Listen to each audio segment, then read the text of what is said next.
Hello and welcome to irishracing.com for the first edition of Emma's Eyecatchers. Each week I'm going to be looking back over the previous week's action, trying to pick out my favourite winning performance, an eye-catching loser, and hopefully trying to find a horse who might be worth an Ante-post bet for Cheltenham going forward. So I'm going to kick off the show with the most impressive performance of the week. I mentioned another horse on our Monday show, but questions and marks about him being injured. So I'm going to change up and go with Predator's Gold for Willie Mullins and Gigginstown, really taking performance in the Saturday's maiden hurdle over 2 mile 3. A horse who hasn't done a whole pile, won a Punchestown bumper last year, surprise connections that day, going by the trainer's quotes, hadn't done a whole pile at home.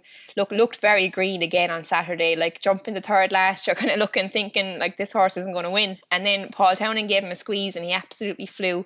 He's by Masked Marvel, plenty of stamina in the pedigree, but showed a fair turn of foot as well to win on Saturday. So I'd say all options open. He's got a grade 1 entry over 2 miles at Christmas.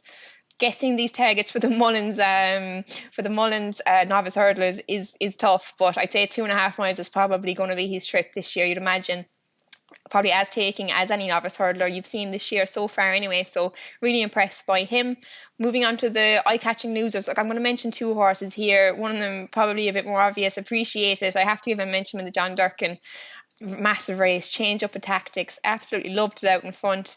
I thought last year he was very disappointing, but I think this performance is probably better than anything he showed last year.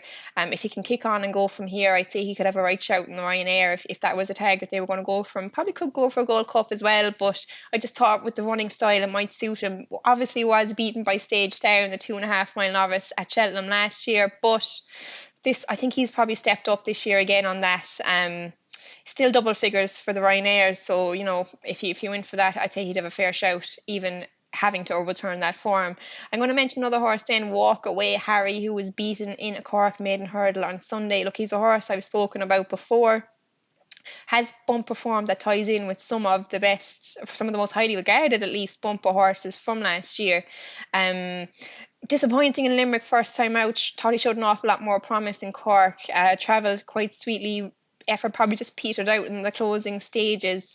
Stepping up and trip probably will help him a lot. That was over 2 miles on Sunday. 2.5 to 3 will probably be his trip, whether it's for a weaker maiden hurdle coming up or possibly one for handicaps down the line, but I'll be keeping an eye on him either way. And to finish up each show, an Ante-post selection. Tough this early in the season trying to guess targets and stuff like that, but I think Predator's Gold for Willie Mullins, like one of the first Gigginstown horses he got back, I think he's found them a good one.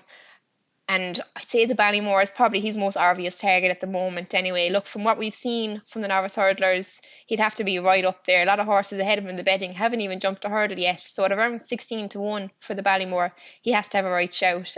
He's got speed, he's got stamina. He's very green. He'll have to learn his trade a bit better. But from what we've seen so far, I've been very impressed. So I'm going to wrap it up there. I hope you enjoyed the show. Make sure to tune in to our other shows on Monday and Friday, and like and subscribe to the channel if you enjoy the content.